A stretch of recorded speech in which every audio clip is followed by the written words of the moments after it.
એક રચના છે જે પ્રસ્તુત કરું છું. જિંદગીની નાવડીમાં એકલો છું, એ છતાં પણ લહેરો સાથે બેવડો છું. જે ફકીરી હાથમાં જેને મળી છે, એ કહે છે વાંસળીનો દાખલો છું. જન્મને લઈ કૂદકા મારે બધા જ્યાં, એમના માટે હવે હું કાફલો છું. જ્યાં કરે નાટક બધા ઈશ્વર થવા, એ બધી ખોટી નજરનો કાટકો છું. સાવ મેલો ઘેલો જોયો એ છતાં પણ કોણ જાણે કેમનો હું લાડલો છું.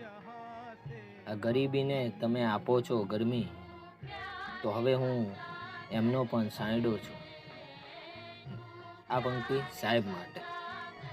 આજ પણ સાહેબ બેસો પાટલીએ, કે આજ પણ સાહેબ બેસો પાટલીએ, રહો ઊભા રહો હું તમારો ખાટલો છું.